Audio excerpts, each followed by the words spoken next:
Welcome everyone. We're just letting people in.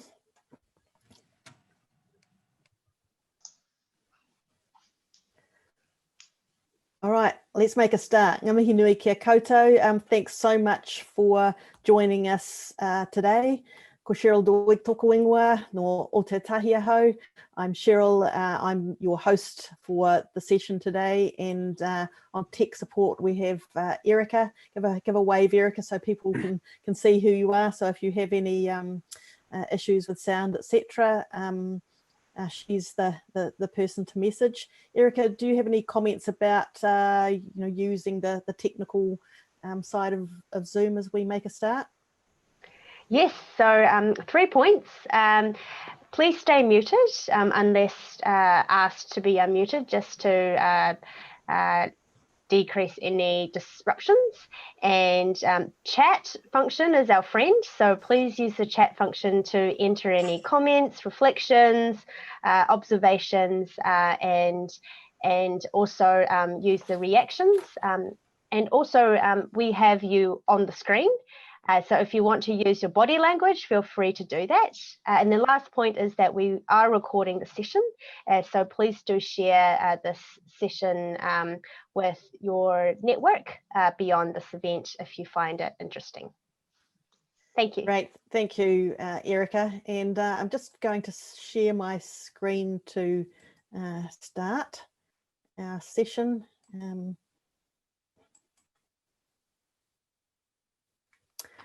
So welcome to the conversation on digital equity, igniting the conversation. This is being hosted by Ōtautahi Learning City Christchurch. I'm one of the trustees of the Ōtautahi, and our focus is on creating movement for change with a particular focus on access, equity and innovation. And I guess one of the key things for us is that our vision is to have something that is coordinated and equitable and future ready, where learning and wellbeing are accessible for everyone. So our mahi today fits really well with that idea. When we went into Rahui or lockdown, it really accentuated the issue of communities being affected in different ways and the inequities that we have in our systems. And so that's been an ongoing conversation for us and other people throughout the country and indeed throughout the world. And so that's why this conversation, but also we were thinking about who we are actually to be having this conversation, and we settled on the fact that it was okay for us to be us and not working in the communities that we're talking about so much, although some of us are. And so let's go to the last slide. The whole idea of equity is this huge big beast that can be overwhelming, and there's a lot of research on deep equity and the importance of systemic change, really considering the ideas of equity and how we can thrive as humans together. And so as we were talking about what this might look like, we were focusing then on the digital equity side of things, but we know that everything is really interwoven, and so we all come to this place as individuals. We'll be doing a bit of talking and working with other people, but it's also taking back to our organisations and institutions the work that we're doing in this space, and then the systemic or societal changes. And so what we've tried to bring today is 6 really diverse speakers that represent some aspects of digital equity and inclusion, with a particular focus on learning, but also acknowledging that each place is different, and it's not our place to be designing solutions for communities. That's up to them to work on. However, the more that we can work together, the better. And so today I'm privileged to have 6 great expert panelists. We've got Stuart Wakefield from the Ministry of Education, Chief Digital Officer, Sue West from the 2020 Trust, where she's the Executive Director, Kim Connolly-Stone, who's the Policy Director of InternetNZ, Julia Arnott-Neenee, who's the co-founder of People for People New Zealand, Helen Farley, the project manager of education and training, Southern Region for the Department of Corrections, and Annika Mcphail, the program manager for Greater Christchurch schools. And so the way the session will run, I'm going to hand over in a little minute to Helen Johnson, who is coordinating our Thursday action sprint, where we spend 3 hours working on some practicalities of how we might work on digital inclusion, especially from an Ōtautahi perspective. And then after that, we'll hear from each presenter for about 5 minutes as enlightening talks, and then it'll be open for questions or general conversation amongst the team, and we'll be finishing by 10. So Helen, I'm just going to pass over to you to explain a little bit about the how might we. Thanks, Cheryl. Could you bring up your slides again, and just the next one where I've just got some description of what we're going to be doing. So kia ora koutou, everybody. My name's Helen Johnston. We have a number of people that are on this call that are going to be joining us for the action sprint on Thursday. It's not too late, so if you do want to join, let us know. Stay on at the end and let us know, and we can link you into that. So this is actually the first activity of our action sprint. So it's something called, the first part is lightning talks, but what we're going to ask those who are involved in the workshop to do is to create notes in a bit of a different way. So as you're listening to the expert panels, you're listening to people who are experts or are experienced in one part or more parts of what we're looking at. And we're going to ask you to create how might we notes. So what these look like. You've either got, hopefully people can see my screen sort of just up in that top corner. We've got either a little post-it note, and you've got writing in the top HMW, so that's short for how might we. And if you don't have post-it notes, that's okay. Fold a paper into 3, or just take the scraps of paper and again put how might we up in the corner. That's just to remind you of what you're doing. And the reason we're doing that is to create individual notes, clear and concise notes as we're going through. And what you're going to do is, as you're listening to people, if you hear something that's interesting, a particular challenge that you think should flow into the action workshop, then you're creating your how might we. So one how might we per sticky note or piece of paper. And you're basically taking that challenge and turning it into a question. So you can see some examples on the left-hand side, which are completely different to this topic, but they just give you a little bit of a sense. So thanks, Cheryl, you're pointing with your arrow there. So for example, you might hear something like it's really difficult to get all the key succinct information together when you're screening patients. So you turn that into a question. So how might we structure key information for screening patients? So it's going to seem super awkward when you're going through, but it's actually a really effective way of collating all the information that we might need for the workshop as we're going forward. So what we'll ask you to do is to try and collate those as we're going through the talks. If it's really too difficult, then it's fine. Just take notes as normal and create your how might we's after the session.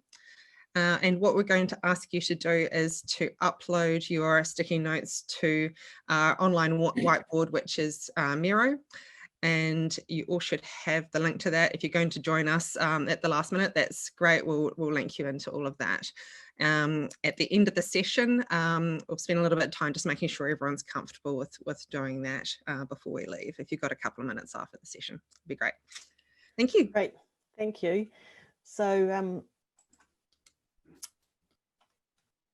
yeah, so as Helen said at the end, we'll just ask those people taking part in the action sprint to stay on very briefly for some final instructions.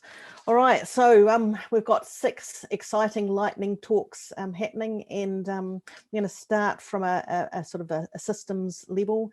Certainly in the Rahue lockdown, the Ministry of Education played an important role in this mahi, and so I'd like to welcome Stuart Wakefield, Ministry of Education Chief Digital Officer, to share some of his thoughts with us. Over to you, Stuart. Great, thank you, Cheryl, and kia ora, everybody. I do have some slides, so I'll just quickly bring those up. Hopefully you can all see those. Let's get into it. So one of the things that Cheryl asked us to do was to come up with a definition of digital equity, but actually the opening slide, Cheryl, I think that you shared painted that really, really well. So totally agree with your definition that this sits as one part of a much deeper set of equity issues that we need to face, but focused on digital equity, particularly in the education sector. These are the key dimensions that we as a ministry at least are focused on. And I guess most people would understand, or most of the focus, certainly in the mainstream media, tends to be on availability or access and affordability type issues. And those are certainly key enablers. For us, though, I guess it's the other components on this list that have been really part of a key focus, so particularly for first-time internet users, but all younger students, particularly online harm prevention, I think is one of the key aspects of equity. We're exposing people in some cases for the first time to new forms of harm that they haven't previously been exposed to in such a way. So probably quite a key part of the mahi for us around equity is not forgetting about that, I guess. Skills for us has sort of two sides to it. There's the skills of those who are, again, first time or relatively new users of digital technologies, but for us in education, also skills of the workforce is still a key focus area for us, and we found this throughout lockdown as well, that even where you've provided all of the required technology and software components, actually workforce skills can still be quite a key barrier. Motivation and trust at our sort of whole of whānau or household level are still key issues that need to be addressed. Having said that, I think education does offer a really unique opportunity around motivation for people to get onto use of the internet and use of digital tools. And we've found that to be almost universal, but trust, on the other hand, is still a significant challenge for us right across the whole cohort, I guess, of people that are currently not digitally included. And the last dimension, particularly from a government perspective, I guess, has been some of the policy issues. And I won't bore you with all the details of that, but we have this sort of reasonably haphazard BYOD policy in schooling, for example, that obviously is leaving gaps in the system. Policy around where government should and shouldn't target intervention, and a whole raft of things that come from that. But I'll move on from there. I would also just note, particularly prior to the COVID lockdowns, we have been working these issues through in a series of pilots, and I won't steal Annika's thunder, because certainly what's been happening out in the east has been a really fantastic learning opportunity for us and them, and I'm sure Annika will cover that in a bit more detail. So that was all nice and tidy until COVID hit us. And I guess, as you highlighted, Cheryl, in your opening slides, that's really brought this into quite stark relief, not just in education, but far broader. But just to put some numbers around this, and this is the compulsory schooling part of the system, so years 1 through 13. Of the roughly 800,000 students, our best estimate of numbers here was about 115,000 students were impacted in a way that they had either no internet or no device, or in many cases both. Certainly still issues in parts of Aotearoa where we have poor internet speeds. That mostly is a rural issue, but not exclusively so. Some real challenges around identifying those in need, and that remains, I think, a challenge for all of us going forward. There is no well-defined denominator to this problem in terms of those individuals or households who are not connected, for example. And certainly within education, the priority group for us during lockdown was senior secondary, and that's been, I guess, the context for that, I guess, is a a constraint on resourcing.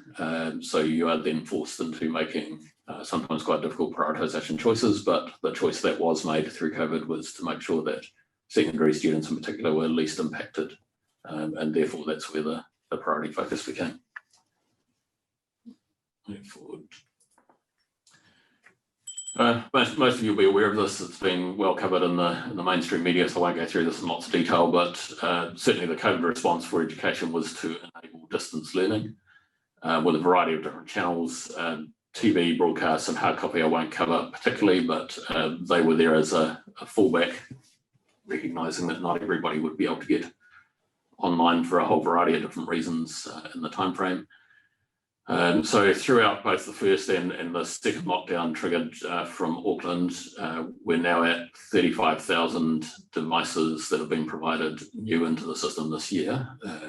And that's probably a really useful point in time reflection that we now have all secondary school students with access to a device in the system. There should be no reason for a secondary school age student not to have access to a device. Now that's not necessarily the same thing as a sustainable solution, but it is a point in time. And similarly, around 45,000 households around the country on a whole variety of different methods. Switched on safety, if you're not familiar with it, was a DNS filter we launched during lockdown, which, while not at the same level of sophistication as the in-school filtering service, does provide some basic DNS filtering. And the last, excuse me, last point on here was a different intervention for the tertiary sector, which was basically to fund tertiary institutions to do something similar for tertiary students.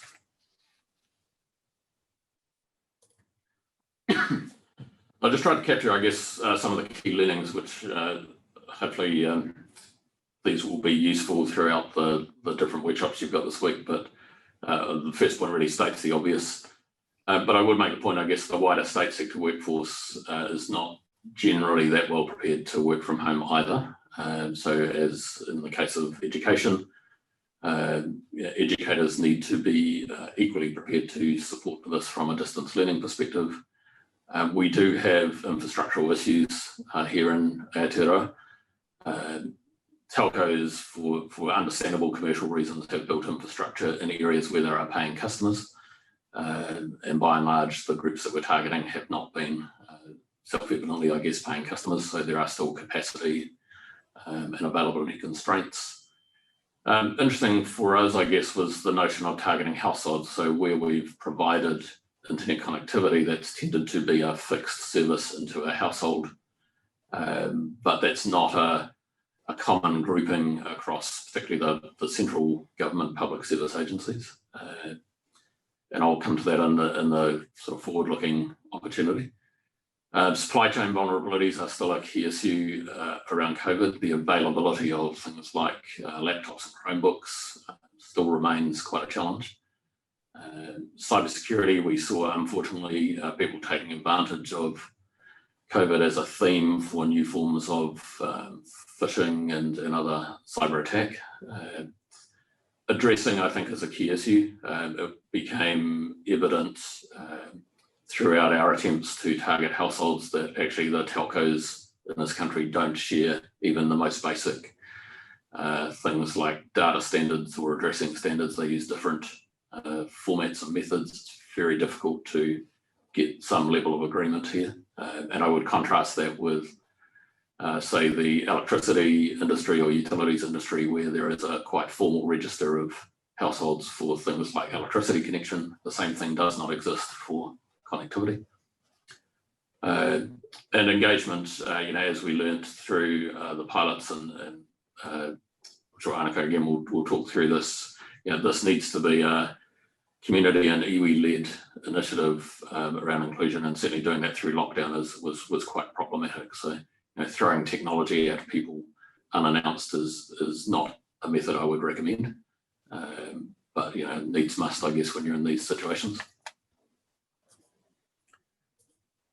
And then I'll just leave with this slide, I guess, which is looking at those newly connected households. While they have been provisioned primarily for distance learning purposes, And while we are yet to find a sustainable funding solution, we have managed to extend the internet connectivity in those households now through to February next year. And I'm still working on how we might find a way to extend that further. But I think this opportunity across a whole range of different, both public and private sector organisations is something that we need to try and bring together in some way.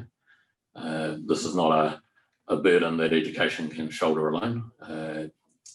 But certainly for connectivity, there is an opportunity here to bring together all of those parties who have an interest and potentially some who derive benefit from it. It's not lost on me that moving customer base into a digital channel is in fact quite a big cost saving for many of the government organisations. So we are thinking about and looking to how we bring that together collectively. So I'll end on that point. I'm sure my 5 minutes must be almost up, Cheryl. Thanks. And if you just unshare your screen, Yes. that'd be cool. Stop doing that. Great. Thank you for that great introduction. And our next speaker is Sue West, who's the Executive Director of the 2020 Trust, which provides digital inclusion, leadership, research and programs. So over to you, Sue. Kia ora koutou katoa. Thanks, Cheryl, Annika and team for having me. And yeah, take a slightly different approach, really applaud what education has done, what Stuart's done, particularly over this time. So I think Stuart's got a big impact across the sector. So I'll just take it back a little bit, talk about equity, because there's a lot of words flying around in this digital, in what was the digital inclusion space at the moment, and people are not sure what kind of language to use. And I think it's important we kind of work towards a shared language at the beginning here. So as far as equity is concerned, from my perspective anyway, not sure about from the trust, but I'm sure I'm getting to push that through to them. It's about fairness. So fairness is a pretty loaded word and is used, sort of fairly in a basic sense. But if you think about that word fairness, access and opportunity and potential opportunity. So for us all here, we take those things, we've all got that, it's all good, we're all here on our Zoom. So equity is different than equality. That's the other thing to push across, I think. So, and I think Stuart picked up on that a little bit when he said, we can get all these machines out to all these school students, etc. But there's sort of some wider work there, and of course it can't be held on the shoulders of education alone. And I agree with that wholeheartedly. So the bringing together of public and private sector is very important in this space. So when you're talking about, I think, equity, and you think about those words, fairness, access, opportunity, they're different than equality and they're different than inclusion. So when we're talking about, I think, equality in this space, that's more about giving everybody the same resources. So everybody gets the same resources, same stuff, whereas equity is about targeting, distributing those resources based on need. And that's something that has certainly become highly amplified and apparent over the COVID time. Whereas the whole notion of inclusion, and I know we still use it, it's still on our website, that's really about belonging and sort of creating an environment where people feel that they're being valued and they can provide feedback on things. What are the barriers they perceive that stand in the way? So you see those three words, I think we need to be really clear about. We're talking in the digital space. In fact, when you're talking in any space, but if you're talking about digital, this is really important. Because as you know, the specific personal circumstances, and certainly the ones we see every day, they shouldn't be a barrier to opportunity or potential opportunity. So just to sort of digress a wee bit in terms, because you hear a lot about education, and our organisation works right across the sector in the whole digital equity space. So you'll probably all know the Digital Inclusion Blueprint book. You probably can't see it on with my weird thing there, but and the recent action plan.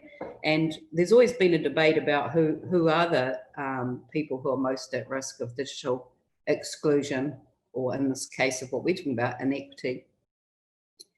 And I remember putting this in front of Minister Martin last year, and she said, "Oh, what have you got there?" And I sort of slid it across her desk, and she sort of said, read all the people, said, "Well, that's just about everyone, isn't it?" And I said, "Yeah, it is, but really have a close look at these groups. We've got the social people in social housing. We've got which we work with a lot, and we work at that very, very front end, which is the emergency housing, where people turn up in a car with 3 kids that they've been living in and turn up at a place. So, so if you were to look at equality and you were just like giving everybody the same thing, and it's clear that this family that turns up in this car and they've been living there obviously needs some resources up front. So that's what we're talking about equity. There are many other groups that we're working with, obviously, and they all, pretty much all of them on the list. And there used to be the small list, and now this list seems to have grown somewhat, which is probably a reflection of our economy and our current situation we have in New Zealand. There's a lot of poverty out there. So basically, in our case, when we say that every person in Aotearoa is able to fully participate in the digital world, we're talking about digital equity. So if a person's level of digital access, motivation, skill, trust, and well-being is equal to everyone else's, then we should have achieved our goal. You'll notice that word well-being is another one that's been bandied around all over the place. And it's not just about screen time. It's not just about how much time we spend on a screen. It could be about the kinds of things that we're looking at. Stuart alluded to that as well, the kinds of things that we're using our devices for. So you're all smart people. I'm sure you know what I mean there. So digital equity, I think, recognises then that some people or groups in Aotearoa, and I'm talking about our country, are at a disadvantage comparative to others. So we need to target these groups. I think I've made that point, and individuals. We often talk about households, and we forget about some individuals. So there's a lot of people who we're working with who they don't have children, they don't have a child in a New Zealand school, they don't have a child, they're just on their own, they may have mental health issues. There's a lot of people in this situation. So it's really important. So for example, last week I was in Wellington at the Office for Seniors. We've got a project there, just to give you an example.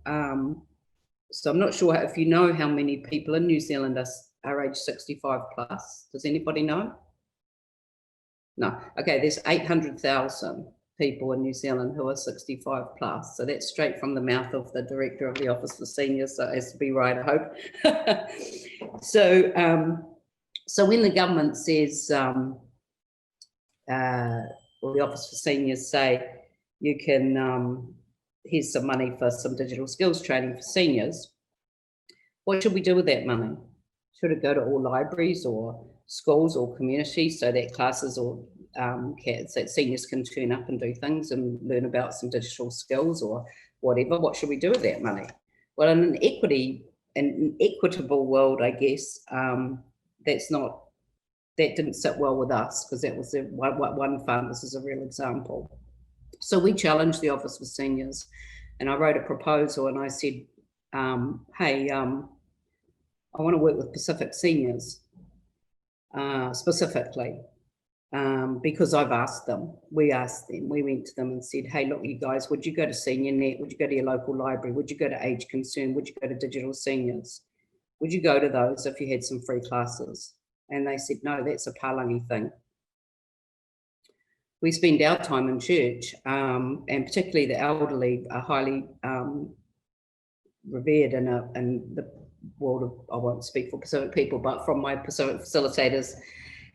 So church is an extension of home. So you may be at your church in the week, and you're doing weaving or teaching people or organising events, it's a perfect place to go and work with people in the digital work.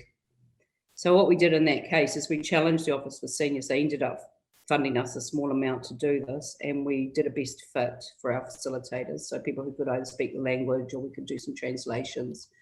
But of course COVID hit, so the highly vulnerable people in our community, the elderly, were at home, and we had to distribute some tablets out to them. They wanted tablets. We also asked them what device would be suitable for them and not just dump one on them. So we had the device out to people, and it was hilarious. We got whānau to help with connecting them up, and spoke to whānau, and then they started going on to Google Meet, and it was hilarious. Like, they were like, hi, you know, I'm Mrs. Polisi, I'm 85 years old. And we were like, whoa, and it was terrific. So one of the things that came out of this, and I'm talking about this targeting, because I think this is really important. One of the things that came out of this is we went to had a graduation actually up the road here in Onehunga, and one man just stood up out of nowhere, elderly Tongan man, and he just said, oh, I've got my test results from my GP, and how important that was for him. He'd never been able to access these kinds of things before. So just taking it big, but taking it down to the level of the people who we are serving.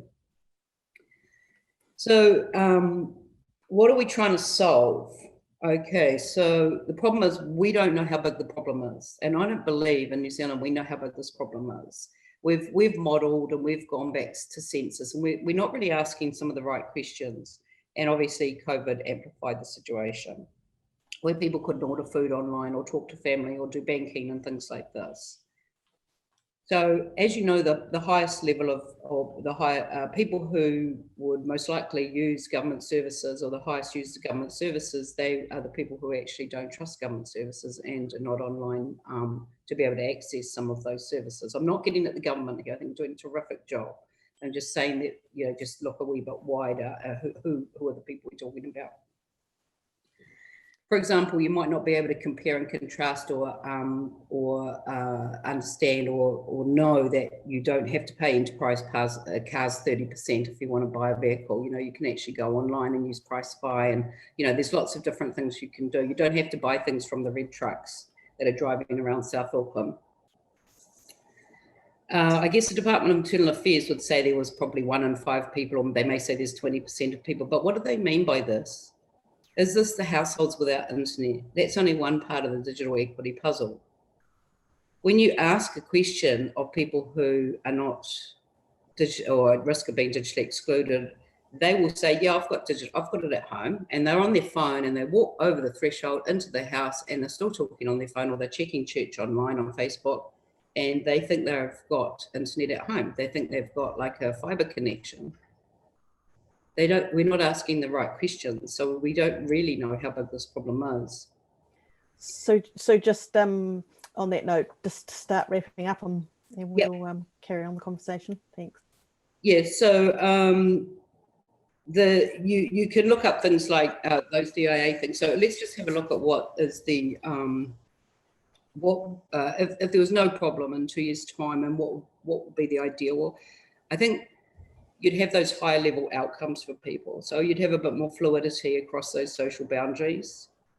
People being able to contribute to the household income, people being able to use government services online, being able to learn, seeking education and personal interest, connectedness and community. And all these things, as we know, lead to that social wellbeing, social inclusion.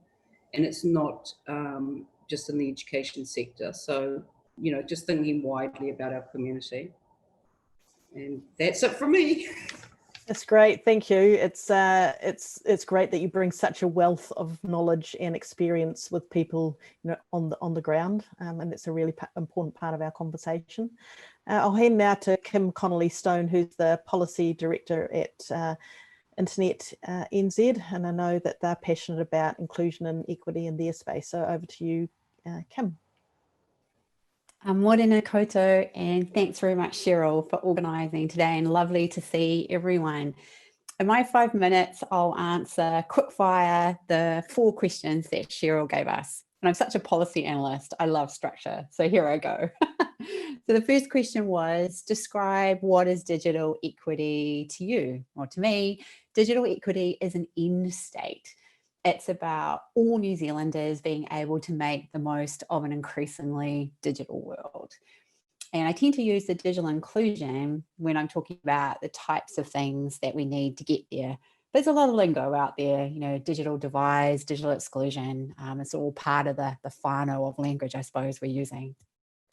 The second question was, what are the problems we're trying to solve? I think the problems or the barriers to achieving digital equity, they sit in a number of areas, but the one I want to talk about the most is accessibility. And there are quite a few issues to unpack when you think about accessibility. The first one is quality connectivity.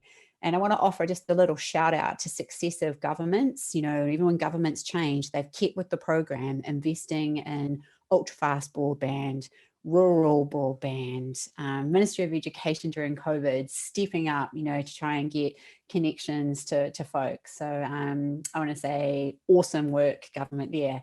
But we reckon about another $1 billion is needed to finish this connectivity rollout in New Zealand, get to all the regions that aren't hooked up yet on fibre, and then to go back round again and improve the quality of the existing connections. Because the problem is our expectations of how much internetness we have at home are increasing, you know, every year, every day. So we've got to go back and get better speeds and better resilience.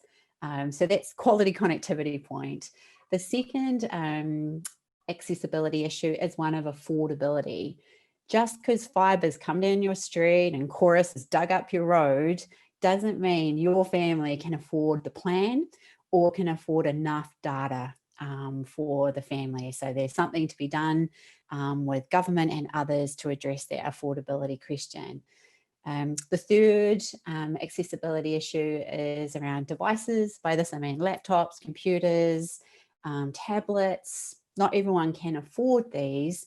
And even if you've got one computer in your home, that's probably not enough for the whole family to be doing all the things online that they need to do these days.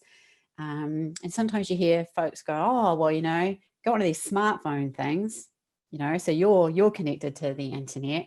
Well, you can't do everything on a phone, and not everybody's got one of those either. And that was an issue we saw with COVID contact tracing, for example. And then the fourth issue, this is my last one on accessibility, is actually about access needs. You know, so it's not just enough to say, here is a laptop. If it doesn't meet accessibility challenges, so for disabled New Zealanders, we are not addressing that accessibility question there. So those are the accessibility issues. And I think the other barriers are ones that Sue and Stuart have already mentioned around digital skills, motivation, confidence, and trust. And I haven't got time to cover those in my 5 minutes. The second question was, what is the current state of things for digital equity? And as Sue mentioned, the data isn't great, but there are a couple of little facts and figures that we can throw out there. So the census, backed up with some more recent research by Motu, suggests that 11% of our households are without internet access in the home. That's a lot of people in this day and age. The thing for me, the concern more is about who's in that 11%.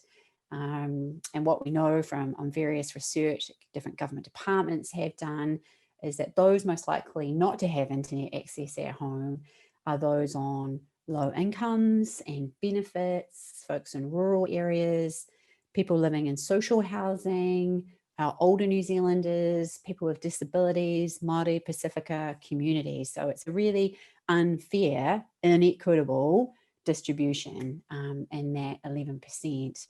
And a figure that really gets me going is 31% of social housing tenants aren't able to access the internet either at home or at work.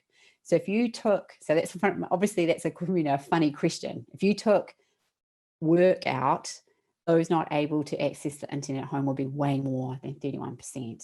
And that suggests to me social housing is a really good area to be looking at. And it's really awesome that Minister Farley announced intention to do some work in that area a couple of weeks ago. So cheers to Minister Farley.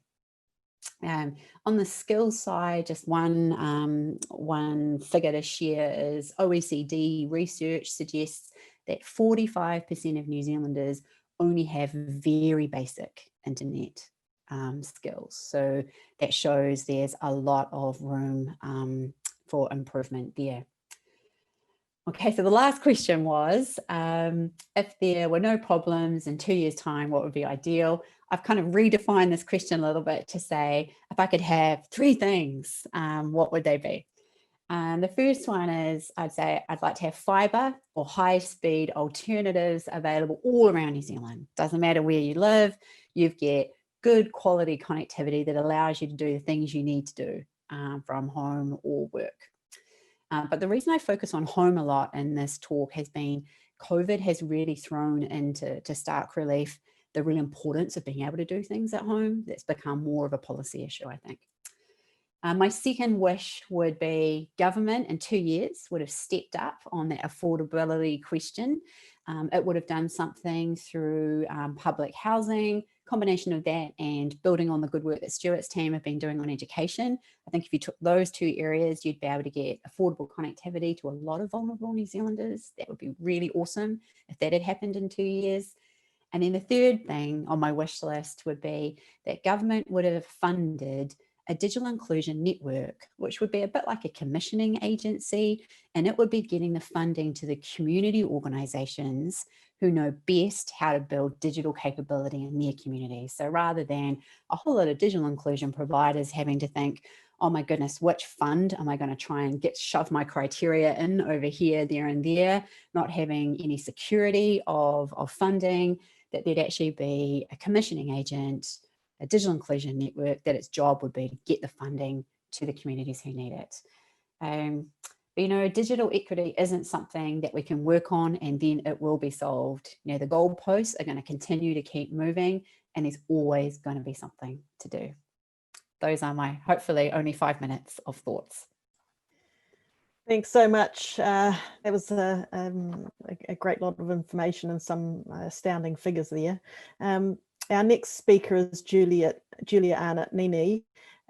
Juliet is the fellowship recipient of the Next Foundation. She's a New Zealand global shaper with the World Economic Forum, and she's the co-founder of People for People, so People for People New Zealand. So Julia, please take 5 minutes to share your thoughts with us. Yeah, thank you, Cheryl. Talofa lava, as Cheryl said, my name's Julia. I always get a bit awkward when people start listing off things that I've done or I hear the word expert being thrown about because I'm like, oh, am I as well, really? Thank you all for being here, for making time for this call. I suppose the first thing I want to do is just explain what People for People is and where it was born. So People for People is a social enterprise that's led by Pacific Youth, myself and my co-founder, who Sue knows very well, Saimata Ele, who's also on the a board member at 2020 Trust as well. We really wanted to create something that was purpose-built by us, for us, and led from a space of community rather than from a space of those that are coming from it from either an industry perspective or from a government perspective, or just sort of leading more into having the cultural values and the cultural responses be deeply embedded in what we've built. So we are a social enterprise that is on a mission to strengthen digital empowerment. And one of the things that really brought to light digital equity for me was actually moving into the industry as a young Pacific woman and working for HP in London and in the US. One of the things I started to recognize really early on in my career is that those that are most at risk of being left behind are often those that don't actually know that. And that to me isn't fair. It's not fair, it's not right, and the thing that rattled me the most was that it was going to be my community. So when I'm talking about that, I'm talking about that in 2 areas. One is from being digital ready, so digital literacy and digital skills, And the other is from a human displacement standpoint from the industry at large. So the rate of technological change is moving at like almost at a Moore's law level, where it's doubling every year in terms of size and in terms of speed. Now, that is terrifying, and that is not slowing down.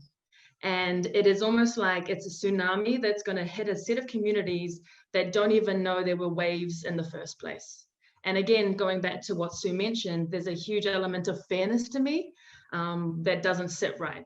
And that's where myself and my co-founder, a lot of what we're trying to do is take our communities on an education journey. And when I talk about that, I'm really talking about that from, you know, we hear about connectivity and we hear about accessibility from an infrastructure standpoint and from a hardware standpoint. But also what I seem to notice is, and it, like the amazing woman before me mentioned, the gaps in data are across the board. So when we're talking about the divide, we actually aren't always talking about it from those that are sitting on the divide. And the sample sizes of the data that exist is very small. And that to me is starting to create quite a gap in understanding of what are the complex systems in which our communities are sitting within. And how are we missing that when we're creating these solutions and when this topic is very popular, which is very important. And I think that's brilliant. But as we're kind of having these quick fire solutions, where are we missing our understanding of the complexity that's actually a lived experience? And that's where ourselves as People for People, which again is people championing people to ensure that no one is left behind, and hence why the title expert doesn't really fit right, because I'm like, I'm just a people, is really trying to lift the voices from lived experiences and fill those knowledge gaps so that solutions can be culturally responsive and be set in ideals and practices and a deep knowledge of how we can shift our communities forward with technology and for those not to be left behind. Because as we already highlighted, is that the digital divide is just the divide. You know, it's just the divide that's now become a deep gully and a deep crevasse that will not be bridged without more being done. And some of the ways that we're looking at that is we're targeting the 18 to 40-year-olds, and the reason why we're doing that is from their digital ready and also from the human displacement. Those are those that are going to miss out or otherwise lose their roles due to the rate of technological change. And the other pieces that we're looking at is Māori and Pacific communities in particular, where we want to look after our cousins and we're looking after our own communities ourselves, and creating those culturally responsive solutions and shifting into understanding how do you support cultural identity online? How do you take solutions into places like the church? How do you actually, you know, part of the mindset around employment pathways is that the decisions don't always sit with the student. They sit with whānau. They sit with the parents, the aunties and uncles. They're the ones that are deciding where our young people are moving themselves into.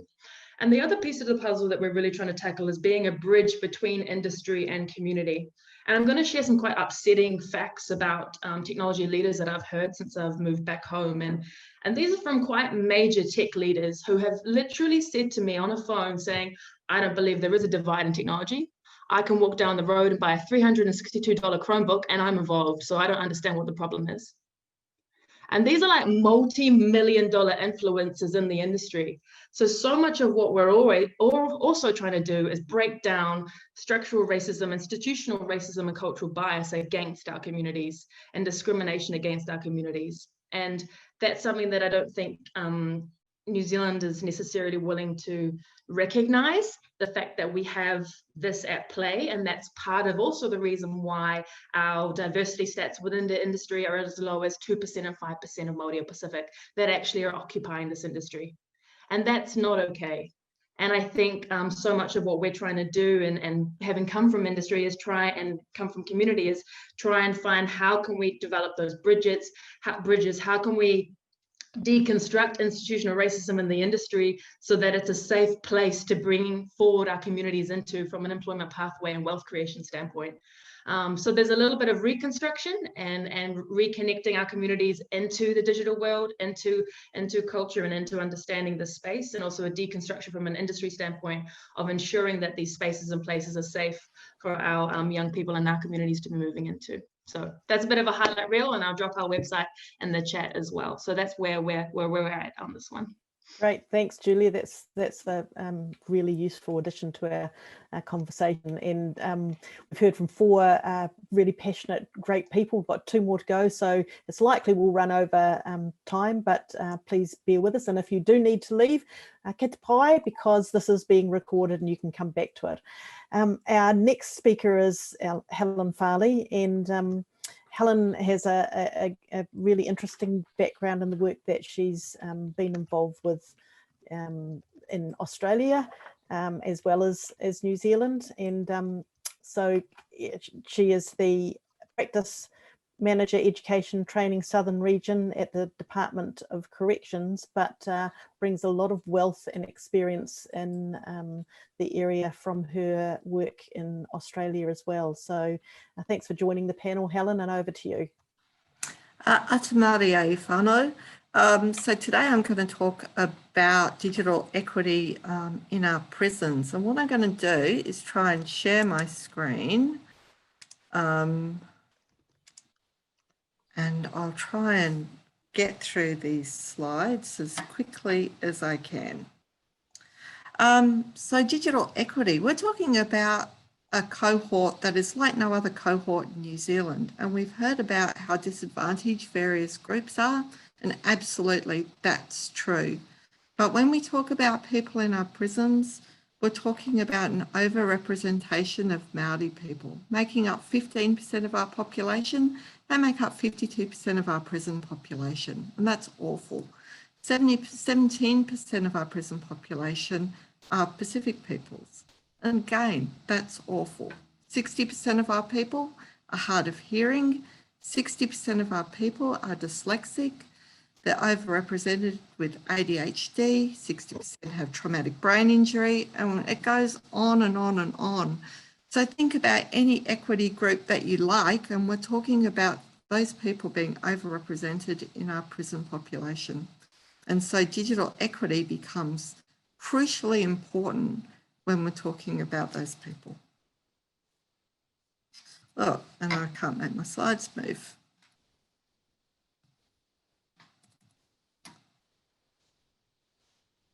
Awesome.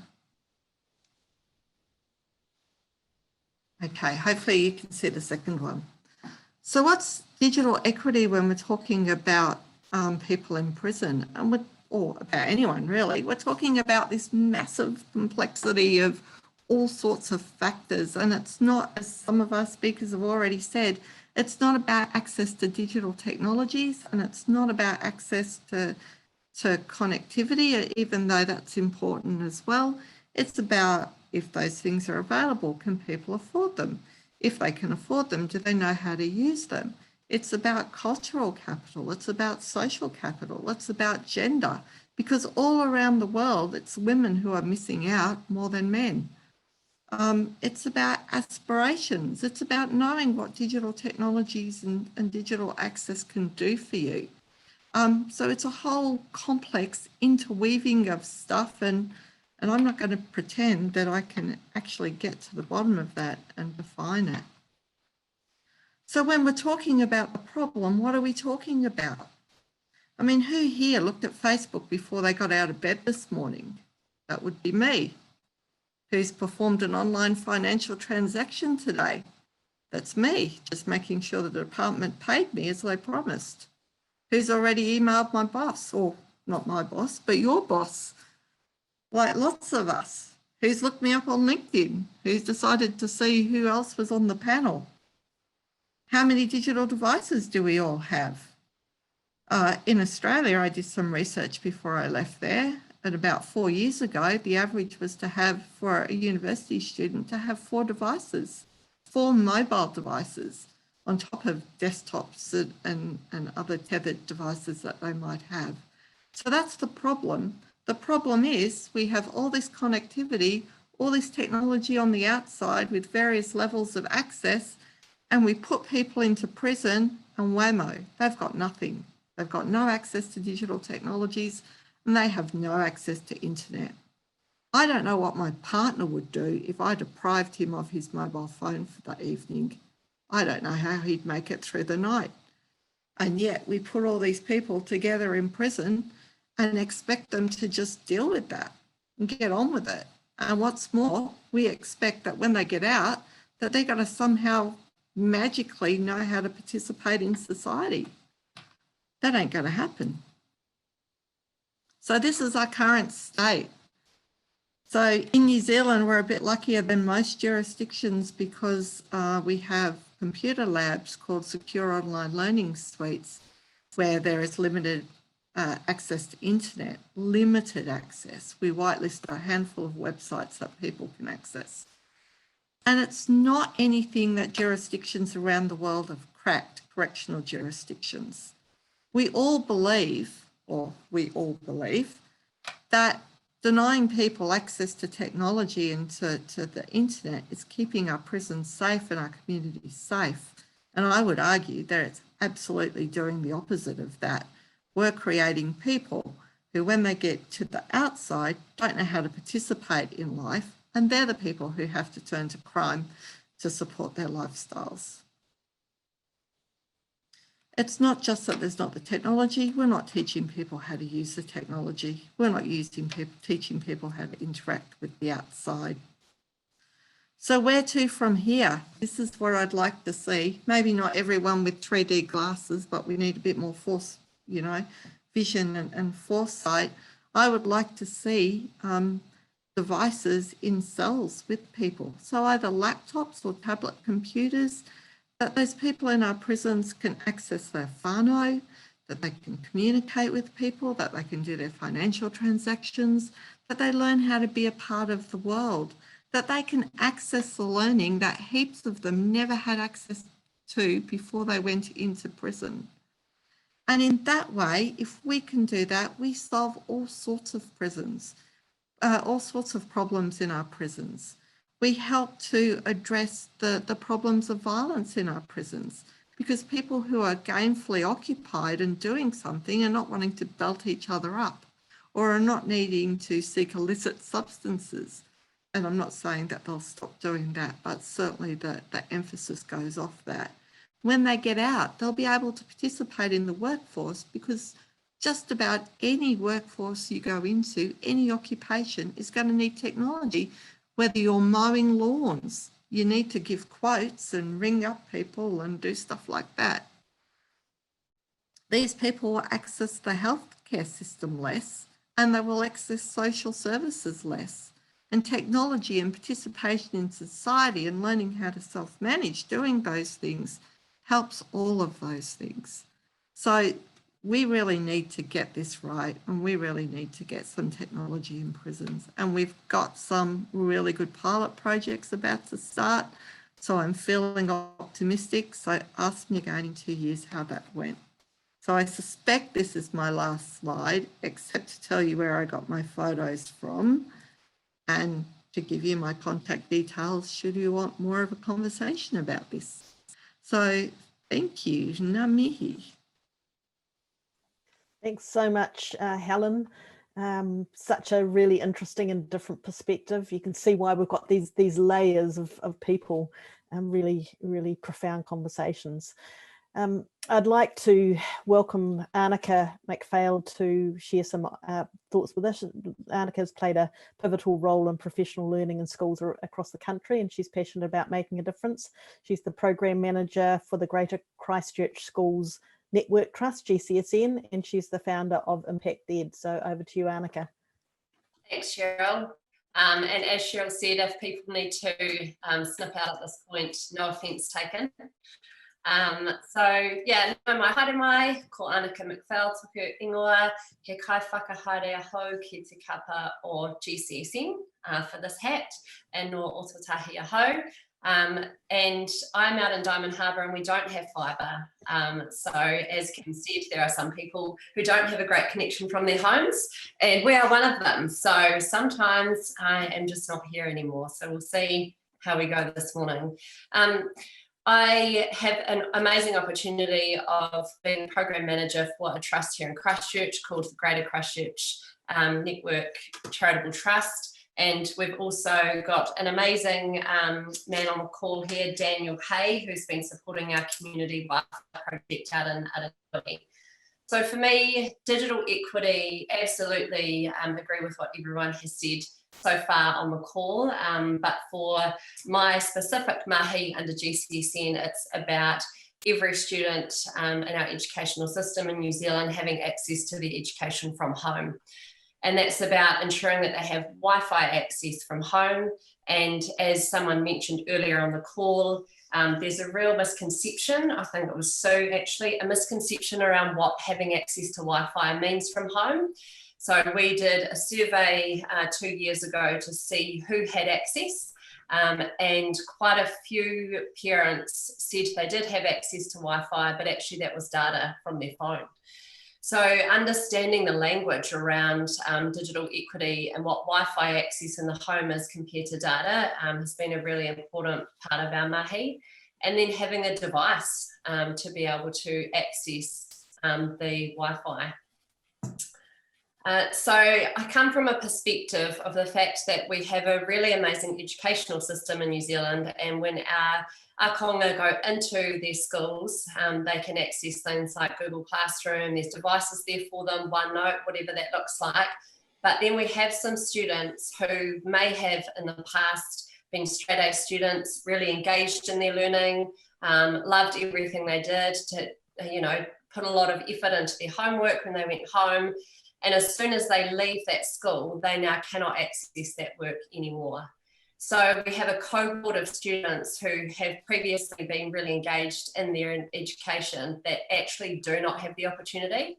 As soon as they walk out of their school, they do not have the opportunity to engage in their education as their classmates might have.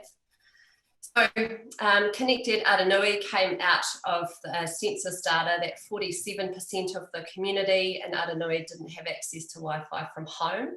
And within that 47%, or sorry, within that community, we recognised that there were 690 students enrolled in our public school system. So it's, there's been some really wonderful initiatives around that digital safety aspect, but a lot of them are online. So we've talked about ensuring that we have the online harm prevention skills in place, but actually if we've got students who are connecting to the internet or not having access to the internet, they still can't access these services. So it's been a really interesting learning curve for us as we've been building Connected Aranui and seeing how we can connect students, what we can do to connect them, but also what services that they have access to, because that's a really important part of this mahi. So you imagine for a young teenage girl who's always been really engaged in her learning, and all of a sudden there's conversations happening at school, she's going in and she's hearing about all these things that she doesn't have access to at home. Students are far ahead of their work because she doesn't have access to the internet from home. And then she's too embarrassed to actually say, it's because I don't have a connection at home, or yes, my parents bought a device, but it was stolen, or my older brother needed it, or dad needed it for his new job. As Stuart said, we had previous to COVID, and I know these numbers have changed a bit, but when we started this pilot, we had 115,000 students in 55,000 homes who didn't have access to the internet at home. So if you're a kaiako out in one of our schools, that's 1 in 8 of our students enrolled in our public schooling system. So you imagine if you've got 40 kids sitting in front of you and all of them have access, that means that in another class, you have got students that don't have access to the internet from home. So we've been working really hard over the last 2 years, in the third and final year of the Connected pilot. This is the solution is chorus access points on telephone poles out in Aranui. Unfortunately, the solution isn't a equitable solution, as in we have the quantity there, but it's not great quality for everyone. So my dream, my 2 years from now, is that we have some really great solutions in place that are actually built from the community up. I did set my timer to make sure I don't go over my 5 minutes there, Cheryl, being the good girl that I am. So yeah, my dream is that actually we have these pilots in place, there we go, but they're built from the community up. So one key thing I just want to add before I stop is that we did find with this pilot that we turned the access points on. It was really exciting. Students all of a sudden had access to this Wi-Fi and no one connected.